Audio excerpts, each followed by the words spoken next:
Assalamualaikum warahmatullahi wabarakatuh. Perkenalkan, nama saya Muhammad Nurazar Daulhaq. Saya dari kelas TI 2023F dengan NIM 2305 12 04 206. Pada video kali ini, saya akan menjelaskan sebuah teknologi bernama Lavarent, yaitu sebuah teknologi yang digunakan untuk mengenerate random number di dalam kriptografi dalam video yang berjudul Lavarent Randomness in Cryptography. Sebelumnya, kita perlu perkenalan dulu dengan apa itu Lavarent. Lavarent adalah sebuah hardware random number generator. Nah, prinsip dasar dari Lavarent itu sendiri adalah dengan mengambil foto dari pola yang dihasilkan sekumpulan lampu dekorasi lava lamp untuk kemudian menggunakan data-data yang ada dalam foto tersebut sebagai seed di dalam pseudo random number generator atau PRNG, atau bahkan mungkin cryptographically secure pseudo random number generator. Nah, karena komputer itu menyimpan gambar dalam bentuk angka-angka yang sangat besar, maka angka-angka kombinasi-kombinasi angka tersebut dalam setiap gambar itu tentunya unik. Bahkan satu gambar yang diambil 1 detik kemudian tidak akan sama. Jadi angka-angka tersebut akan digunakan sebagai seed di dalam algoritma pseudo random number generator. Nah, kemudian kenapa kok kita perlu random number di dalam kriptografi? Sebelumnya kita harus berkenalan dulu dengan uh, sebuah hal yang bernama encryption. Enkripsi secara sederhana adalah merubah data dengan menggunakan matematika, secara matematika menggunakan algoritma enkripsi.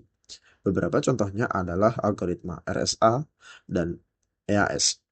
Setiap enkripsi akan memiliki key atau kunci. Kunci enkripsi dibuat secara random oleh komputer agar tidak gampang untuk dipecahkan dan diprediksi. Pada dasarnya, secara sederhana dapat dikatakan bahwa enkripsi itu adalah kita menggunakan uh, algoritma untuk merahasiakan isi dari paket, pesan, atau apapun itu yang akan kita kirim. Sama seperti sandi-sandi yang ada di pramuka. Jadi katakanlah kita mau mengirim sebuah teks pesan rahasia yang berisi rahasia kepada seseorang. Kita akan mengirim pesan katakanlah hello kepada seseorang. Nah, kita akan melakukan enkripsi, encrypt terhadap kata hello tersebut menggunakan sebuah algoritma yang mana algoritma tersebut akan merubah kata tersebut ke dalam sebuah ciphertext atau kata-kata yang tidak jelas. Jadi kayak JAXX12 berapa bla bla bla bla kayak gitu.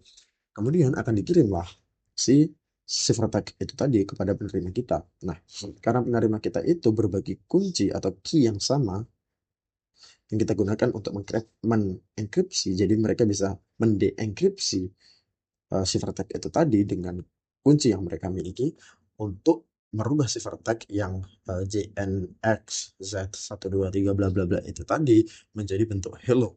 Jadi ibaratnya itu tadi uh, kita melakukan enkripsi itu tadi menggunakan random number sebagai key. Nah, kemudian permasalahan muncul lagi di sini, yaitu adalah apa? Adalah randomness dan kriptografi itu adalah suatu hal yang bermasalah. Kenapa? Karena salah satu hal yang komputer itu paling bagus, paling keren adalah ketika kita punya satu algoritma yang kita tulis dalam sebuah kode dan kita run berjuta-juta kali. Selama dalam proses run berjuta-juta kali itu tadi, algoritma atau kode yang kita tulis, kita berikan input yang sama, maka algoritma atau kode kita itu tadi akan menghasilkan hal yang sama pula. Nah, randomness atau ketidakaturan itu merupakan elemen penting dalam sistem enkripsi yang aman dan pada kriptografi secara umum. Nah, angka-angka random yang digunakan dalam kunci di enkripsi itu harus benar-benar random. Apabila ada angka yang muncul lebih sering atau dalam urutan yang berulang lebih sering, maka pola tersebut dapat dianalisis atau dilupa. Kenapa? Katakanlah kita eh, dalam web, mungkin yang paling sering kita temui adalah di dalam URL. Katakanlah kita mau masuk ke dalam login sebuah website. Nah, kita diberikan session oleh web tersebut. Nah, session tersebut dapat berupa random number atau random encryption yang diberikan hasil dari uh, algoritma dia. Nah, dalam uh, hasil enkripsi itu tadi, katakanlah angka 4 lebih sering muncul, atau ada pola berulang setelah sekian karakter, 4, 3, 2, 1 itu selalu muncul. Dari hal tersebut, hacker, kemudian analis, dan berbagai orang-orang yang suka atau punya keahlian dalam cybersecurity notice hal tersebut dan dapat mereverse engineering algoritma yang kita gunakan untuk mengenerate kunci-kunci dari enkripsi yang kita gunakan, dan itu merupakan sebuah masalah yang besar.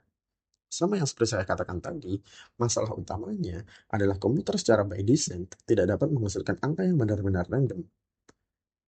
Nah, dengan demikian, komputer itu desain untuk menghasilkan output yang pasti dan dapat diprediksi sesuai input. Selama input yang kita masukkan sama ke dalam algoritma yang sama, maka outputnya yang sama, dan itu adalah sifat komputer secara dasar by design. Komputer menggunakan pseudo-random number generator untuk menghasilkan angka random. Algoritma tersebut menggunakan seed, atau ibaratnya itu titik. Titik di mana dia akan memasukkan hal titik tersebut ke dalam algoritma pseudo-random number generator, sehingga algoritma akan menghasilkan angka random yang sama apabila seed diketahui. Kemudian, random number membutuhkan sesuatu yang sangat-sangat unpredictable. Sangat-sangat unpredictable. Untuk menghasilkan angka random yang benar-benar random, maka diperlukan sumber yang benar-benar unpredictable. Karena sifat komputer yang deterministik, dibutuhkan entropi atau ketidakaturan dari sumber-sumber eksternal yang memiliki ketidakpastian yang tinggi. Jadi, sumber-sumber tersebut biasanya adalah mungkin bisa apa namanya angin atau panas, hal-hal yang benar-benar unpredictable, maka namanya entropi. Jadi ketika biasanya algoritma-algoritma seperti ini tuh juga mengumpulkan seperti jeda dari satu karakter di keyboard diketik dengan karakter setelahnya.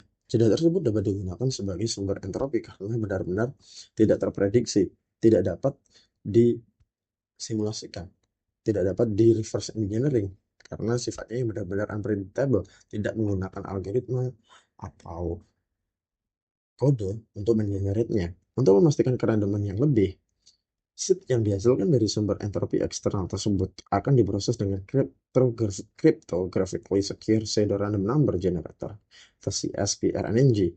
CSPRNG ini adalah algoritma pseudo-random number generator yang lebih aman untuk digunakan dalam kriptografi. CSPRNG harus memenuhi syarat-syarat seperti uji static randomness untuk memastikan output yang dihasilkan yang benar-benar tidak dapat terprediksi. Kemudian, wall of entropy. Wall of entropy ini adalah sistem yang sama dengan Lavaren. Lavaren itu sendiri adalah sistem yang dikembangkan oleh Silicon Group pada tahun 1996, yang mana patentnya sudah habis. Kemudian wall entropy ini adalah implementasi dengan versi Cloudflare. Siapa itu Cloudflare? Cloudflare adalah perusahaan yang menawarkan layanan cybersecurity, content delivery network, dan berbagai layanan-layanan web lainnya. 10% dari seluruh internet melewati jaringan dan layanan yang disediakan oleh Cloudflare. Jadi ibaratnya Cloudflare itu adalah sebuah gerbang, gate, yang memiliki pengamanan pada website-website yang ada di dalamnya. Sehingga ketika kita mau mengakses web tersebut, kita harus melalui gerbang atau web yang disediakan dari Cloudflare itu sendiri. Untuk memastikan kita masuk tanpa sesuai dengan ketentuan-ketentuannya. Jadi kita tidak melakukan hal sesuatu yang ilegal, yang membahayakan web, hacking, DDoS, dan berbagai hal-hal lainnya. Karena kebutuhan enkripsi yang aman, Cloudflare itu sendiri, mengingat Cloudflare itu adalah 10% dari seluruh internet melewati jaringan dan layanan yang disediakan oleh Cloudflare. Mengingat traffic yang tinggi ini, Cloudflare tentu membutuhkan enkripsi yang aman, dan banyaknya jaringan yang terenkripsi melalui sistem mereka. Cloudflare membutuhkan kriptografi yang aman. Salah satunya adalah kebutuhan akan random number sebagai enkripsi. Jadi katakanlah setiap tahun ada sekian triliun, sekian miliar, mungkin sekian miliar atau triliun manusia di bumi ini. Ada 8 miliar, 8 miliar, katakanlah 5 miliar orang tersebut. 5 miliar orang tersebut dari orang di seluruh dunia ini punya akses ke dalam internet. Satu hari 5 miliar orang ini tadi dapat mengakses web atau melakukan segala sesuatu yang melewati jaringan di internet. Seluruh internet yang kita gunakan itu sebanyak beberapa kali. Jadi mungkin katakanlah dalam satu hari ada sekitar 10 miliar, katakanlah 10 miliar aktivitas dalam internet. 10% saja dari 5 miliar ini tadi tentu adalah angka yang sangat tinggi. Nah, random number dalam satu hal yang lain tentu membutuhkan random number yang benar-benar random, sistem yang benar-benar memberikan angka secara acak sebagai kunci enkripsi. Jadi dengan orang sebanyak itu tentu kita tidak mau punya kesempatan bahwa satu orang memiliki kunci enkripsi yang sama atau beberapa orang itu tadi bisa memecahkan algoritma yang kita gunakan untuk membuat atau mengenerate random number ke dalam kunci enkripsi kita itu tadi, dan akhirnya membahayakan berjuta-juta atau bermiliar-miliar transaksi jaringan di dalam sistem kita. Nah, wall of entropy adalah teknologi yang mirip dengan Maven yang digunakan oleh Cloudflare. Wall of entropy itu sendiri terletak di kantor, di lobby tepatnya di kantor Cloudflare San Francisco. Pada gambar kita bisa lihat ini adalah view dari kamera yang digunakan untuk mengambil foto dan video yang akan digunakan ke dalam sistem. Jadi eh, foto atau video tersebut ini tadi akan dijadikan sebagai seed di algoritma cryptographically secure pseudo-random number generator mereka. Dan ini dari beberapa sumber entropi yang digunakan oleh Cloudflare. Jadi Cloudflare sendiri memiliki beberapa sumber entropi yang lain. Ini di kantor San Francisco dan di kantor London mereka punya pendulum. Jadi pendulum ini tadi pergerakannya prinsipnya sama, akan difoto, tapi berbeda, yaitu adalah pendulum. Jadi pergerakannya, getarannya, sensor getaran, dan yang lain-lain akan dijadikan sumber entropi yang benar-benar dan predictable. Dan di kantor Cloudflare di Singapura, mereka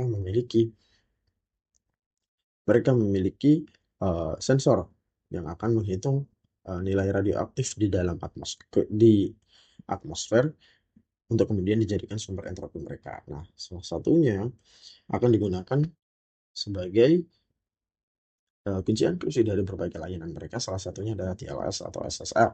TLS atau SSL ini tadi adalah secara sederhana, secara gampangnya, di dalam web, ketika kita melakukan browsing, kita sering melihat icon atau gambar lock, gembok, yang dimana menunjukkan bahwa web yang kita kunjungi itu secure. Jadi kita terenkripsi. Jadi apapun yang kita lakukan di dalam web tersebut, hanya kita dan server yang mampu melihat, karena kita punya kunci dan server juga punya kunci yang sama. Jadi tidak ada resiko bahwa apapun yang kita lakukan di web tersebut dapat diketahui oleh pengintai atau hacker di dalam jaringan kita. Kemudian selanjutnya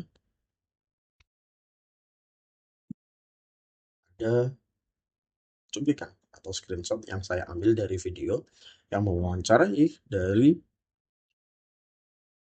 uh, pihak cover sendiri, lebih tepatnya pihak cover San Francisco yang menunjukkan secara langsung bagaimana wall of entropy ini tadi bekerja. Nah, jadi gambar yang pada slide sebelumnya tadi dari CCTV seperti kamera, mungkin kamera CCTV yang terus merekam dan mengambil foto dari lampu-lampu lava itu tadi, hasilnya adalah seperti ini. Jadi semacam data. Ini adalah data dari salah satu foto yang kemudian akan di-feed, yang akan dijadikan inputan atau masukan ke dalam algoritma cryptographically secure pseudo number random generator mereka.